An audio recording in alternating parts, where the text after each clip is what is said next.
오늘은 지지난주 말씀과 연결해서 말씀을 좀 생각해 보려고 합니다. 오늘 제목 기억하십니까? 핑계할 수 없다. 핑계할 수 없다. 누구나 하나님을 알 수 있도록 율법이 없는 이방인들에게는 양심이 율법이 되고, 그리고 율법이 있는 자들은 율법에 하나님을 알 만한 것을 보여주셨고 보이셨습니다. 그리고 1장 20절이죠.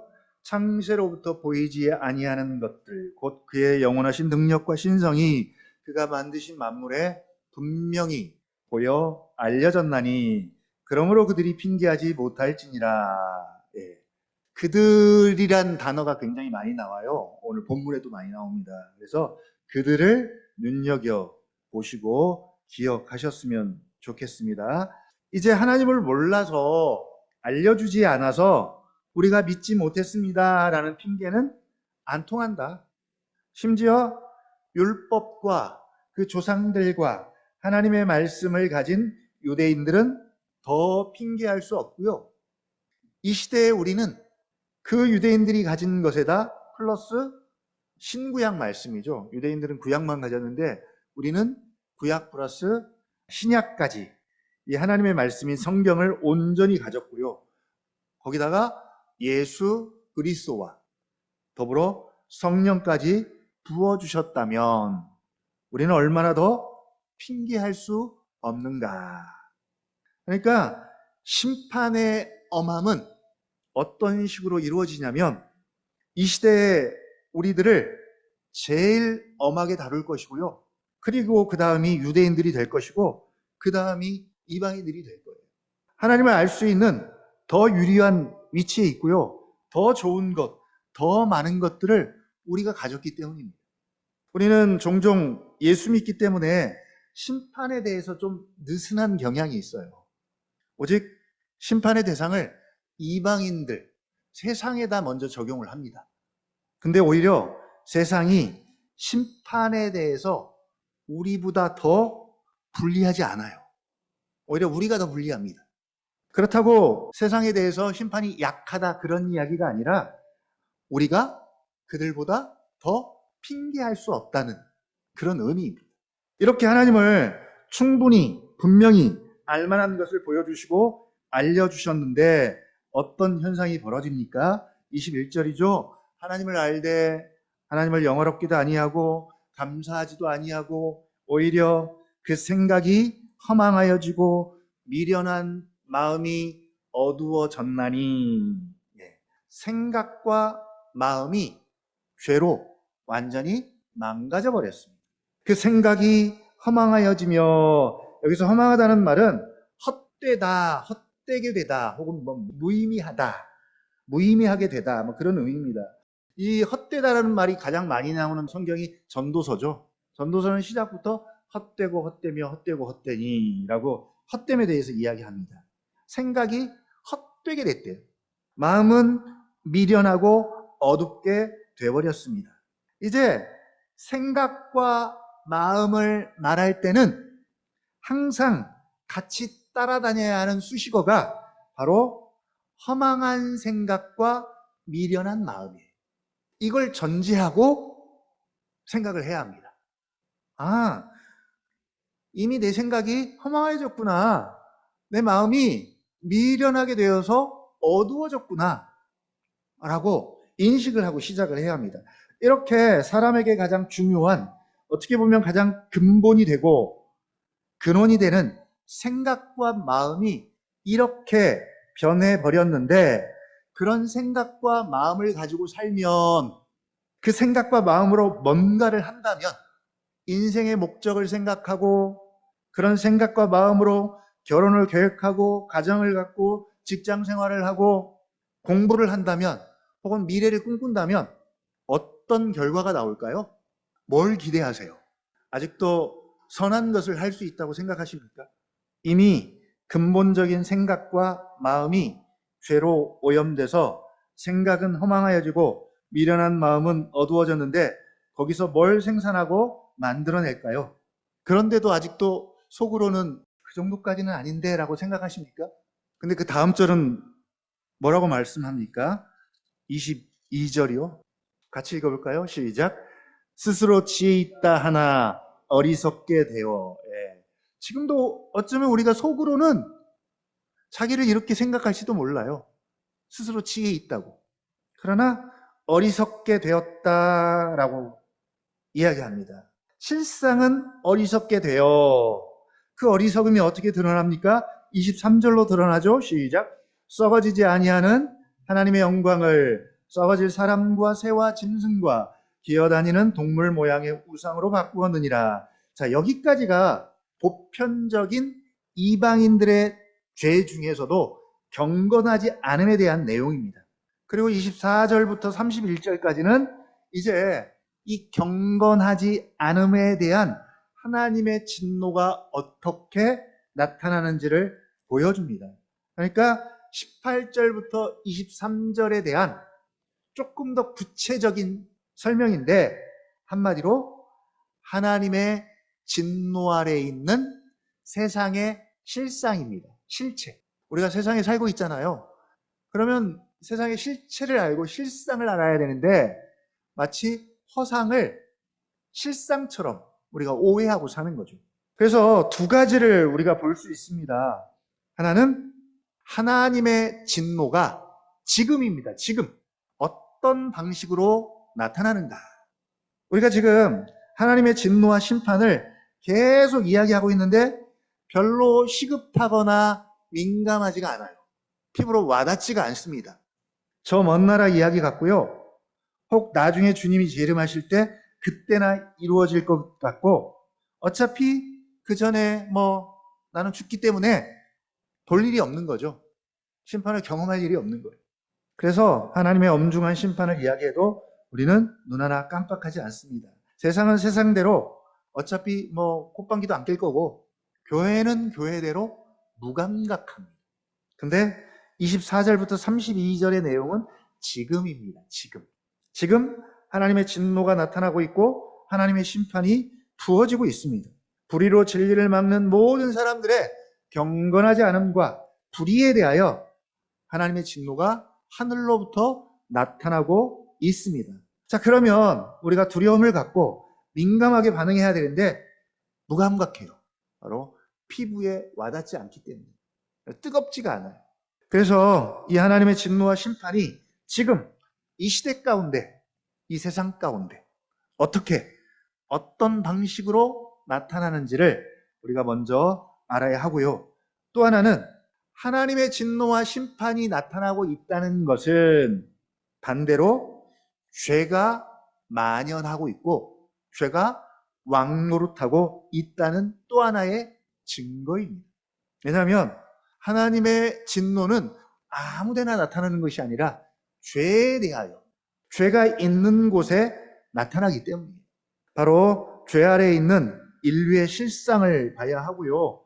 그 죄에 대해서 혐오하시고 진노하시는 하나님의 그 심판의 엄중함을 알아야 그리고 그 다음에 우리가 취할 수 있는 액션이 있습니다. 바로 복음으로 나아가는 것이죠. 복음을 찾는 것입니다. 이걸 알아야 복음이 아니면 안 되는구나 라고 복음을 찾을 수밖에 없고요. 복음에 나타나는 하나님의 의가 그때야 기쁜 소식이 됩니다. 결국은 1장 18절부터 3장 20절을 이해해야 1장 16절과 17절을 붙잡고 바울처럼 자랑하고 감격하고 이것이 인생의 주제가 되고 목적이 될 수 있는 거죠. 오늘 내용은 어떤 감동이나 감격은 없어요. 이해해야 합니다. 전체적으로 이해하려고 노력하셔야 합니다. 자, 24절부터 우리가 한번 보겠습니다. 24절 같이 읽어봅니다. 시작. 그러므로 하나님께서 그들을 마음의 정욕대로 더러움에 내버려 두사 그들의 몸을 서로 욕되게 하셨으니 25절 이는 그들이 하나님의 진리를 거짓 것으로 바꾸어 피조물을 조물주보다 더 경배하고 섬김이라. 주는 곧 영원히 찬송할 이시로다. 아멘. 사실은 18절부터 23절에 대한 요약이에요. 24절부터 32절까지를 보면 하나님의 진노와 심판의 대상을 그들로 설정합니다. 그들에게 나타나는 하나님의 진노입니다. 그들이 누구입니까? 나는 그들에 해당이 될까요? 나는 제외입니까? 이미 앞에서 나왔죠? 바로 19절부터 23절에 해당되거나 속한 사람들이 그들이에요. 이방인들이나 혹은 보편적인 인류입니다. 바로 그들에 대해서 하나님의 진노가 어떻게 나타나는지를 보여주고 있고요. 또 하나는 이렇게 그들에게 하나님의 진노가 임하니까 오히려 그들이 더 불의해지고, 또 그렇게 불의해지면 불의해질수록 그들에 대한 하나님의 진노가 더 가중되고, 그러면 그들이 회개하고 돌아와야 하는데 오히려 더 불의한 일을 더 행하게 되는 거죠. 마치 악순환의 고리처럼 하나님의 진노와 불의가 서로 기름을 부어서 더 활활 타오르게 하는 그런 모습입니다. 그런 모습을 지금 이 본문을 통해서 보게 되는 거죠. 이 두 가지 내용을 가지고 기억하면서 오늘 본문을 한번 살펴보겠습니다. 먼저 그들에 대한 하나님의 진노와 심판, 어떻게 이루어지고 있는가라는 것이죠. 내버려 두심으로 나타난다고 24절부터 32절까지 기록합니다. 24절에서는 하나님께서 그들을 마음의 정욕대로 더러움에 내버려 두셨습니다. 이미 생각은 허망하여졌고요. 미련한 마음은 어두워졌습니다. 그런 어두워진 마음, 미련한 마음에서 생기는 정욕이란, 그런 마음에서 생기는 정욕이란 뭘 생각할 수 있을까요? 그 마음에서 뭘 원할까요? 정상적이고 선하고 아름다운 욕구들이 나올까요? 그럴 리가 없습니다. 다 찻대고 포뛰고 다 떼어버리고 그냥 딱 마음의 정욕이라고만 해도 어때요? 긍정적이세요? 부정적이세요? 되게 부정적입니다. 그냥 찻뛰고 포뛰고 마음의 정욕이라고만 해도 부정적이에요. 그런데 이미 그 마음이 어두워졌고 미련합니다. 하나님께서 그냥 간섭하지 않으시고 마음의 정욕대로 하고 싶은 대로 그냥 더러움에 내버려 두셨어요. 바로 하나님의 진노의 방식입니다. 그 결과 25절인데 우리가 뒤에서 다루고요. 또 26절에 보니까 한번 같이 읽어볼까요? 26절입니다. 시작. 이 때문에 하나님께서 그들을 부끄러운 욕심에 내버려 두셨으니 곧 그들의 여자들도 순리대로 쓸 것을 바꾸어 영리로 쓰며, 또 그들을 내버려 두셨어요.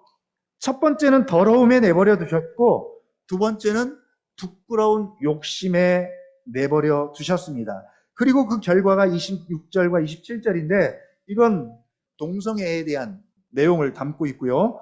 그리고 이제 세 번째가 28절입니다. 또한 그들이 마음에 하나님 두기를 싫어하며 하나님께서 그들을 그 상실한 마음대로 내버려 두사 합당하지 못한 일을 하게 하셨으니, 역시 내버려 두셨습니다. 이미 어리석게 된 자들입니다. 어리석은 자들의 특징이 뭐냐면 하나님을 인정하지 않는 거예요. 하나님은 없다.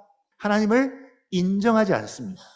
그런 자들에게 대해서 하나님의 진노가 어떻게 이루어지냐면 그냥 하나님께서 그들을 그 상실한 마음대로 그냥 내버려 두는 것이죠. 그 결과 이제 합당하지 못한 일, 불의한 일을 행하게 됩니다. 29절부터 31절이죠. 공통점이 뭡니까? 그들을 그냥 마음의 정욕대로 더러움에 내버려 두고 부끄러운 욕심에 내버려 두고 그 상실한 마음대로 내버려 두는 것이 바로 하나님의 진노와 심판이 이루어지는 방식이에요. 근데 듣고 보면 여러분 좋지 않아요? 아이들이 종종 그러잖아요. 나 좀 가만히 내버려 두라. 그렇게 요구합니다. 좋게 표현하면 자유를 좀 주세요. 자유.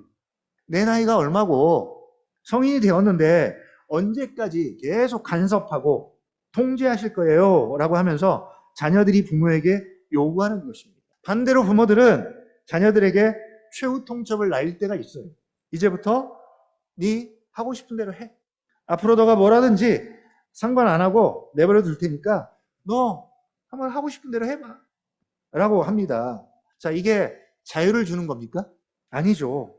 어디 한번 네 하고 싶은 대로 네 멋대로 해봐라는 거잖아요. 그래서 한번 호되게 한번 당해보라는 거죠. 가장 마지막 수단이 이겁니다.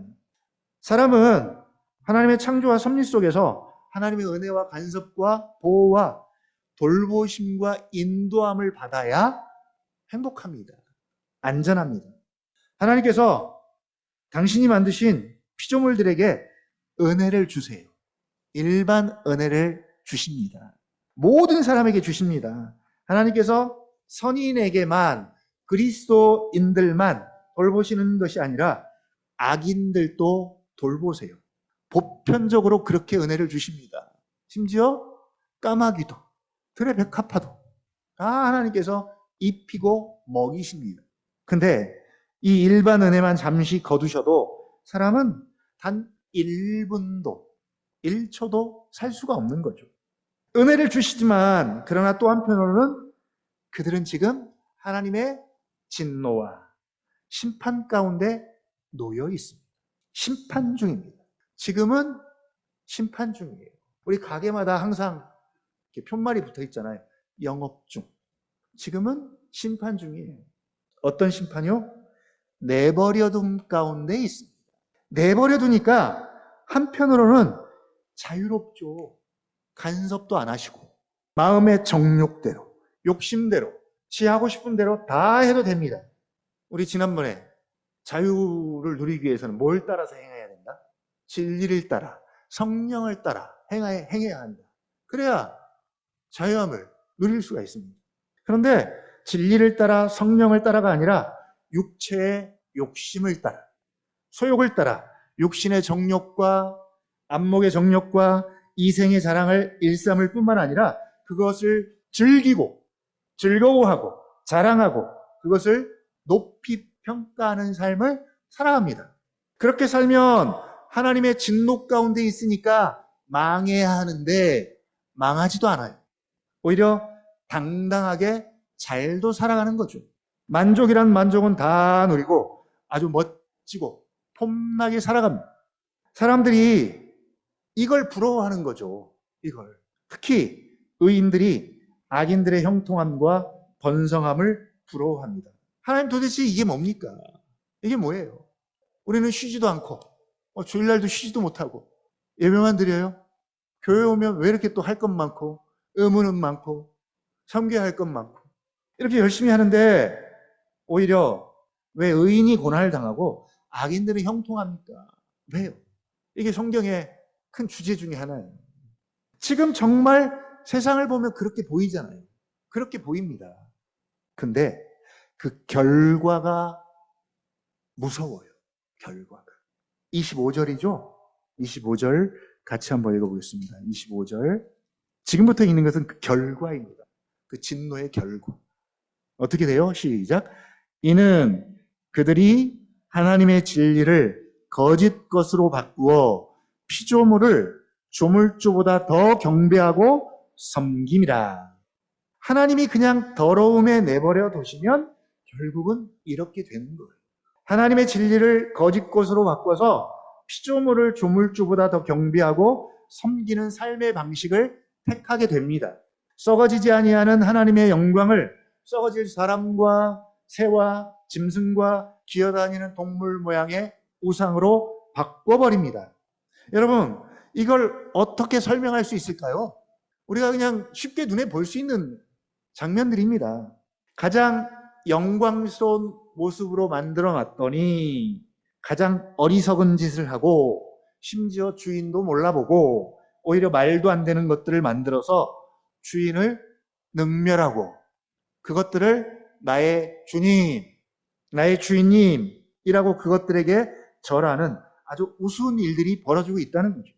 창조주 입장에서 볼 때는 얼마나 어이없고 이게 배신이잖아요, 배신. 하나님이 사람을 만들고 또 사람들은 지금 뭘 만들어요? 사람을 대체하고 능가하는 인공지능 로봇들을 만들어내잖아요. 인공지능만으로는 한계가 있는데 그것을 로봇에다 장착을 하면 사람보다 더 뛰어난 지능과 몸을 갖게 되는 거예요. 그러면 사람보다 더 위대합니다. 인공지능은 사람이 1000년 동안 배울 지식을 3일이면 다 배운대잖아요. 비교도 안 되죠. 근데 이 인공지능 로봇이 자기를 만든 사람을 배신하고 지 맘대로 한다고 생각해 보세요. 이게 요즘 나오는 영화들이 다루는 주제잖아요. 내용이잖아요. 앞으로 그럴 일들에 대해서. 사람의 입장에서 얼마나 큰 충격이고 어이없는 일이겠어요. 기껏 만들어놨더니 사람을 배신하는 거죠. 지금 사람들이 똑같이 그러고 있어요. 심지어 하나님의 형상으로 지음받은 사람이 하나님의 형상이 반영이 전혀 안 된 썩어질 피조물들을 가지고 창조주라고 경배하고 섬기는 모습을 보면 얼마나 하나님 기가 찰 노릇입니까? 이 창조의 목적과 방향과 거꾸로 가는 세상 속에서, 터가 무너진 세상 속에서 의인은, 교회는 무엇을 할 수 있을까요? 터가 무너진 세상 속에서. 터가 완전히 무너졌습니다. 25절 하반절입니다. 시작. 주는 곧 영원히 찬송할 이시로다. 아멘. 바울은 일단 쓰던 편지를 멈추고 내용을 멈추고 진리를 붙잡습니다. 23절부터 25절은 여러분 거센 물살이고 파도예요. 파도. 거센 파도고 엄청난 소용돌이입니다. 물살이 거세게 일어나고 파도가 몰아치고 소용돌이가 몰아치면 여러분 어떻게 됩니까? 나도 모르게 휩쓸려 가잖아요. 시시각각 세상을 휩쓸고 가는 파도들이 몰아닥칩니다. 지금 전 세계적으로 전쟁의 파도와 소용돌이가 계속 여기저기서 일어나고 있어요. 우리나라는 지금 어떤 파도들이 몰려오고 있나요? 우리나라. 그래서 사람들을 덮치고 있습니까? 한동안 막 나라 전체적으로 삼전익스, 말만 들어도 떠오르죠. 배당금 때문에 온 국민이 정서적으로 불편해요. 괜히 잘 살고 있었는데 마음이 허망해져요. 무기력해지고 일할 의욕도 떨어지고 신나서 막 일이 더 잘 되셨어요? 그 소리 듣고 불공평하거나 정의롭지 못하다는 인식들이 팽배합니다. 잘 됐다, 축하한다, 남이 잘 됐으니까 막 축하하고 그런 마음은 안 생기고, 그죠? 질투와 비난이 더 강해집니다.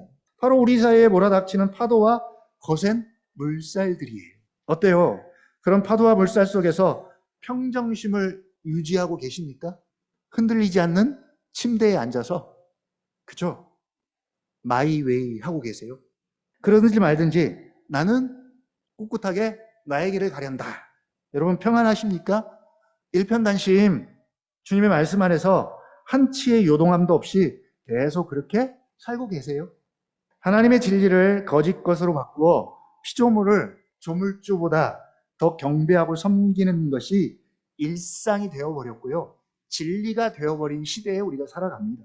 사람들이 그것들을 경배하고 찬양해요. 그리고 섬깁니다. 그것들에 휩쓸리지 않고 쏠려가지 않기 위해서는 붙잡아야 돼요. 뭘요? 확실한 진리를, 견고한 진리를, 흔들리지 않는 변함없는 영원한 진리를 붙잡아야 합니다. 그게 뭐예요? 주는 심플해요. 주는 곧 영원히 찬송할 이시로다. 아멘. 주입니다. 주. 이미 바울이 앞에서 복음을 소개하면서 이 복음은 곧 뭐라고요? 우리 주 예수 그리스도시니라. 1장 4절이죠. 그런 다음 그로 말미암아 우리 주 예수 그리스도로 말미암은 바울 자신의 정체성과 그리고 실제로 주로 말미암아 사는 삶이 어떤 삶인지를 구체적으로 1장에서 보여줍니다. 그러니까 어떤 상황과 어떤 형편과 어떤 입장에서든지 바울은 우리 주 예수 그리스도로 말미암아가 가능한 거죠. 잠시 우리가 복음에 대한 이야기를 하고 하나님의 진노에 대한 이야기를 하다 보니까 우리 주 예수 그리스도를 잠깐 잊어버린 것 같은데 바울은 계속 그것을 마음 깊숙한 곳에 기억하고 있는 거예요. 베이스에 언제나 깔고 있습니다. 세상이 이렇게 돌아가지만 거센 파도와 물결과 소용돌이 때문에 정신을 잃을 수도 있지만 주가 곧 진리고 주가 곧 경배를 받으시고 섬김을 받으실 영원히 찬송할 이시로다라고 어떤 순간에도 이 생각과 이 마음이 깔려 있습니다. 물론 바울도 알아요. 바울도 압니다. 세상 돌아가는 소식도 바울도 들어요. 우리처럼 들어요. 주식 이야기도 듣고요. 땅 이야기도 듣고요. 다 들어요. 듣지만 마음과 생각이 혹해서 그 소용돌이에 빠져서 정신을 잃고 빨려 들어가는 것이 아니라 들을 수는 있습니다. 들을 수밖에 없어요. 어떻게 여러분 안 들리겠어요? 여러분 저라고 어떻게 안 들리겠어요? 귀가 열려 있는데. 맨날 만나면 어때요? 사람들 만나면 맨날 그 이야기 하잖아요. 그 이야기 합니다. 귀에 피가 날 정도로 그 이야기를 해요. 하고 또 하고 또 하고. 그 말은 사람들이 그것들을 경배하고 섬긴다는 이야기예요. 특히 크면 클수록, 많으면 많을수록 딱 들으면 제일 먼저 반응이 뭐예요? 우와, 우와. 이 우와가 뭐예요? 경배한다는 얘기예요. 경배한다는, 나도 모르게 경배한다는 이야기. 경외심을 갖는다는 이야기. 우리는 어떻게 해야 합니까? 주는 곧 영원히 찬송할 이시로다. 여러분 차라리 그런 말을 들을 때 주문처럼 외우십시오. 이 말씀을. 그냥 주문처럼 외우세요. 옆에서 그런 말하면 속으로 주는 영원히 찬송할 이시로다. 아멘. 그렇게 그냥 속으로 주문처럼 외우십시오. 이게 진리입니다. 이 진리를 붙잡고 있어야, 꽉 붙잡아야 세상의 거친 파도와 소용돌이에도 휩쓸리지 않을 수 있습니다. 바울 서신을 보면 종종 바울이 이렇게 해요. 그냥 갑자기 쓰던 편지를 멈추고 흐름을 끊고 이렇게 의도적으로 주님을 찬양하는 내용들이 종종 있습니다. 제가 지지난주에도 말씀을 드렸지만 이런 일상의 아름답고 멋진 것들을 보면서 사람이 아니라 정말 주님의 높고 위대하심을 찬양하고 생각할 수 있다면 그게 된 거예요. 충분합니다. 그런 말씀을 드렸는데 바로 25절입니다. 언제든지 멈춰서 진리이신 나의 주 예수 그리스도를 붙잡고 기도하고 찬양하십시오. 이것이 바로 불의로 진리를 막는 사람들의 경건하지 않음과 불의가 만연된 시대를 살아가는 그리스도인들의 삶의 방식이에요. 자, 두 번째, 내버려 두심으로 인해서 어떤 일들이 벌어지고 있냐. 하나님께서 그들을 부끄러운 욕심에 내버려 뒀더니 26절과 27절 같은 일들이 벌어지고 있습니다. 한번 같이 읽어볼까요? 26절, 27절 시작. 이 때문에 하나님께서 그들을 부끄러운 욕심에 내버려 두셨으니 곧 그들의 여자들도 순리대로 쓸 것을 바꾸어 영리로 쓰며 그와 같이 남자들도 순리대로 여자 쓰기를 버리고 서로 향하여 음욕이 불릴 듯하며 남자가 남자와 더불어 부끄러운 일을 행하여 그들의 그릇됨에 상당한 보응을 그들 자신이 받았느니라. 동성애를 다룹니다. 바울이 이 문제를 다룸에 있어서도 특별히 동성애를 다른 죄보다 더 특별하게 다루지는 않아요. 일단 창조의 관점에서 다룹니다. 여자와 남자가 등장을 해요.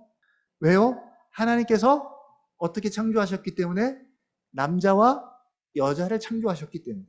그래서 그들의 여자들도 순리대로 27절 남자들도 역시 순리대로 해야 합니다. 순리대로는 무슨 말입니까? 본성대로.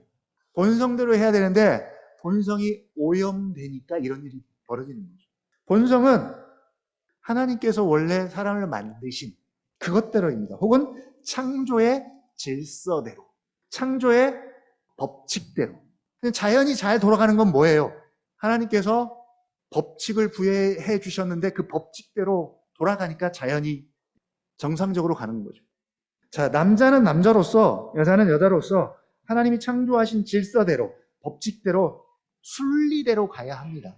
쓸 것을 이란 말이 많이 나오죠? 쓸 것을. 이 쓸 것은 성적 관계를 나타내는 말이에요. 그런데 쓸 것을 바꿔서 순리대로 쓰지 않고 영리로 쓴대요. 같은 동성끼리 관계를 이야기합니다.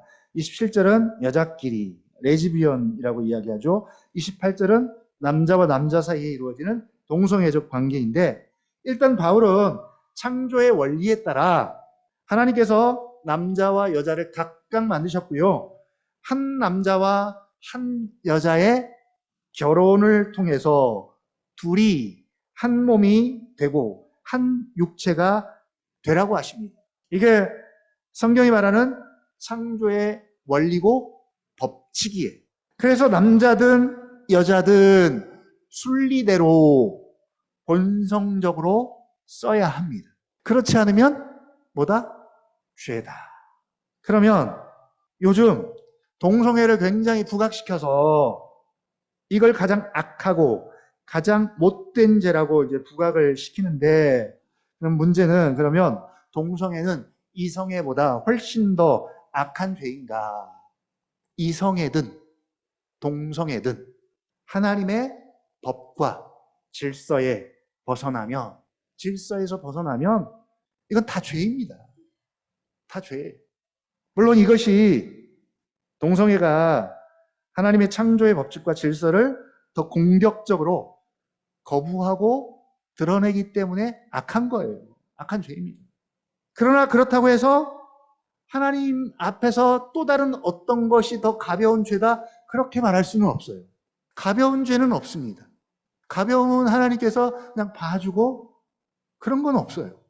모든 죄는 다 하나님이 혐오하시고 그 죄에 대해서는 반드시 하나님의 진노와 심판이 임합니다. 나타납니다. 그러나 죄와 사람은 구별할 필요가 있겠죠? 동성애자라고 해서 사랑까지 멀리하거나 차별해서는 안 되죠. 안 됩니다. 모든 죄가 그렇듯 그가 회개하고 돌아와서 정상은 뭡니까? 하나님의 창조의 원리대로, 질서대로, 법대로 삶을 살 수 있도록 돕고 품고 섬겨야 하는 거죠. 자, 세 번째, 마지막 진노의 결과인데 28절입니다. 28절 같이 한번 읽어보겠습니다. 28절 시작. 또한 그들이 마음에 하나님 두기를 싫어하며 하나님께서 그들을 그 상실한 마음대로 내버려 두사 합당하지 못한 일을 하게 하셨으니. 예. 하나님 두기를 싫어한대요. 왜 그렇게 하나님 두기 싫어할까요? 왜 그렇게 하나님 두기를 싫어할까요? 왜 그렇게 하나님 대신 그 자리에 돈을 놓을까요? 왜요? 하나님을 둬서 실용적으로 많은 유익을 얻을 수 있다면 하나님 두기를 좋아했겠죠. 그렇죠? 하나님을 도깨비 방망이처럼 사용할 수만 있다면 누구나 다 하나님을 마음에 뒀을 거예요. 한마디로 도움이 안 된다. 하나님 둬봤자 도움 안 된다. 그럴 바에는 차라리 돼지머리에 올려놓고 그의 도움을 받는 게 낫다. 돼지머리와 하나님과의 차이점이 뭘까요? 그럼에도 불구하고 돼지머리가 더 유리한 건 뭘까요? 하나님 불리해요. 왜요? 안 보이니까. 돼지머리는 눈에 보이니까. 결국은 보이는 걸 선택합니다. 자, 이런 그들에 대한 하나님의 진노는 그들을 그 상실한 마음대로 내버려 두는 거죠. 상실이란 의미는 불합격 판정을 받았다라는 의미예요. 시험에 합격하지 못한, 그래서 가짜라고 판명되어 거부된 그런 의미를 가지고 있습니다. 그래서 한마디로 가치 없는, 거절된, 거부된 이란 의미가 있습니다. 자, 그런 마음으로 살도록 방치해버리는 거예요. 그 결과 합당하지 못한 일을 하게 하셨으니, 합당하지 못한 일은 곧 인간의 본분과 책임에 부합하지 않는 행동을 의미합니다. 더 쉽게 표현하면 전도서 12장 13절 이렇게 말씀하십니다. 일의 결국을 들었으니 하나님을 경외하고 그 명령들을 지킬지어다. 이것이 사람의 본분이니라. 이게 합당한 거예요. 사람의 본분대로 행하는 것이 합당한 겁니다. 사람의 본분이 뭐라고요? 여호와를 경외하고 그 명령을 지키는 거예요. 그 본분에 걸맞게 하는 것이 합당한 겁니다. 그러면 합당하지 못한 것은 그렇게 하지 못하는 것이죠. 자, 여기에 이제 29절부터 31절까지 엄청나게 많은 목록을 기록하고 있습니다. 불이한 목록들. 아마 이거를 하나씩 하면 한 주에 하나씩 해야 될 것 같아요. 그러면 1년 동안 이제 해야 되는데 패스합니다. 패스하고 크게 5개로 분류를 해본다면 먼저 불의, 추악, 탐욕, 악의가 가득한 자요. 이건 사람이 자기에 대한 취급을 잘못하는 범죄라고 이야기할 수 있습니다. 자기가 자기에 대해서 잘못 취급함으로 생기는 범죄. 자기와 관련된 겁니다. 자기. 두 번째는 시기, 살인, 분쟁, 사기, 악독이 가득한 자요. 이건 남들과의 경쟁하는 관계에서 생기는 범죄들이에요. 당장 하이닉스 이야기하니까 뭐가 생겨요? 마음에 시기, 질투가 생기잖아요. 다른 사람에 대해서. 세 번째가 수근수근하는 것과 비방하는 자요. 이건 뭐예요? 말로, 언론으로 사람들을 해하는 범죄에 해당이 되겠고요. 네 번째가 하나님께서 미워하는 자요, 능욕하는 자요, 교만한 자요, 자랑하는 자요, 악을 도모하는 자요. 이건 사람들이 자기를 높이는 범죄입니다. 얼마나 사람들이 높아지려고 하는지 저희 집사람이 지금 병원을 옮겼는데 이번 주에 충격을 받았어요. 충격을 받고 KO가 됐어요. 그래서 며칠 동안 되게 힘들어했는데 그게 뭐냐면 사람들이 자기를 높이 생각하는데 자기를 무시했다. 원장이 내가 누군 줄 알아? 이렇게 말하는 거예요. 내가 누군 줄 알아? 사람들은 다 기본적으로 그런 마음을 깔고 있어요. 내가 누군 줄 알아? 직장에서 보십시오. 다 내가 누군 줄 알아? 그래서 거기서 조금만 뭐예요? 거스리면 못 견뎌요. 못 견뎌요. 다섯 번째가 부모를 거역하는 자요, 우매한 자요, 배약하는 자요, 무정한 자요, 무자비한 자라. 이건 의리에 관련된 범죄입니다. 의리. 어떤 의리입니까? 사람들과의 관계나 인륜, 천륜을 반역하고 깨는 그런 범죄에 해당이 되겠죠. 이거 다 일일이 다 설명하지 않아도요. 이미 이런 것들로, 이런 범죄로 세상이 충만해요. 도처에 널려 있습니다. 직장에서 스트레스 받고 힘들게 하는 것 바로 이런 일들 때문에 그런 거예요. 일 자체가 힘들어서 스트레스 받는 경우는 그렇게 많지 않은 것 같아요. 집사람이 병원을 이직할 때 이런 이야기를 했어요. 정신무장을 시켰어요. 새로운 병원 가면 더 센 놈이 기다리고 있을 거라고. 더 센 놈이 전에 직장보다. 쓰레기차 피하다 똥차를 만날지도 몰라라고 하고 정신무장을 단단히 하고 갔어요. 갔는데 아니나 다를까. 불의함에 있어서 더 센 놈들이 기다리고 있어요. 세상은 이런 사람들로 가득 찼습니다. 원인은 뭘까요? 바로 19절부터 23절 한마디로 경건하지 않음이 가장 핵심적인 원인입니다. 하나님을 모르기 때문에. 그래서 생각이 허망하여지고 더러운 마음이 미련하게 되고 어리석게 되어서 하나님을 영화롭게도 안 하고 감사치도 않고 더 나아가서는 썩지 아니할 하나님의 영광을 썩어질 사람과 새와 짐승과 기어다니는 동물 모양으로 우상의 거짓 것으로 바꾸어서 섬기니까 이제 하나님께서 하나님 두기를 싫어하는 그들을 그 상실한 마음대로 내버려 두셨기 때문에 바로 이런 합당하지 못한 일들을 하게 되는 것입니다. 더 심각한 건 뭐예요? 32절 같이 읽어보겠습니다. 시작. 그들이 이 같은 일을 행하는 자는 사형에 해당한다고 하나님께서 정하심을 알고도 자기들만 행할 뿐 아니라 또한 그런 일을 행하는 자들을 옳다 하느니라. 얼마나 많이 벗어났고요. 얼마나 하나님을 대적하고 얼마나 경건하지 못하고 얼마나 불의합니까? 이게 세상이에요. 이게 그들입니다. 지금 이 시대 가운데 하나님의 진노가 이런 식으로 나타나고 있습니다. 그러면 앞으로의 세상은 어떻게 될까요? 어떻게 될까요, 여러분? 좋아질까요? 이미 이런 악순환의 고리가 형성이 되었는데 더 불의가 성행하겠죠. 그러면 우리는 무엇을 해야 합니까? 터가 무너지면 의인은 무엇을 해야 합니까? 하나님의 진노와 심판이 이런 식으로 이루어진다면 교회인 우리는 무엇을 해야 합니까?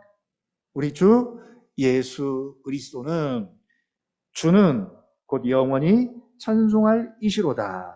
바로 복음입니다. 복음 외에는 답이 없어요.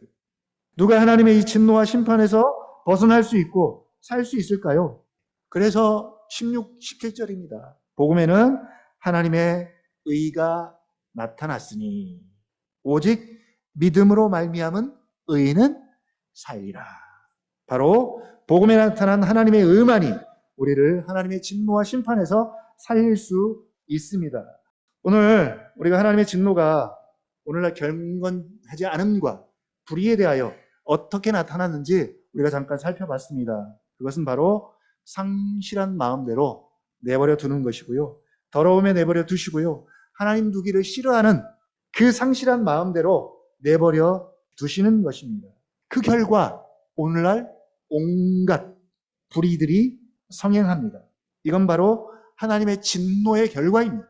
어떻게 이 불의를 해결할 수 있을까요? 어떻게 우리가 불의를 상대할 수 있을까요? 경건함으로 돌아가면 됩니다. 일단 나부터 그렇게 하면 됩니다. 요리문답 1번으로 돌아가십시오. 누가 뭐라든 그냥 하나님을 영원롭게 하고 영원토록 그를 즐거워하면 됩니다. 물론 세상이 우리를 그렇게 하도록 내버려 두지 않을 거예요. 그럼에도 불구하고 싸워야 하죠. 10계명으로 돌아가면 됩니다. 1계명부터 4계명으로 부지런히 돌아가면 돼요. 그리고 전도서 12장 13절 말씀으로 돌아가면 됩니다. 일의 결국을 들었으니 여호와를 경외하고 그 명령을 지킬지어다. 이것이 뭐라고요? 사람의 본분입니다. 이 말씀으로 돌아가면 됩니다. 복음이신 진리이신 우리 주 예수 그리스도를 붙잡고 그래서 결국은 이 불 가운데서도 불의가 넘치는 세상 가운데서도 넘어지지 않고 넉넉히 이기는 자 되는 우리 언약나무 교회 되기를 주님의 이름으로 축복합니다.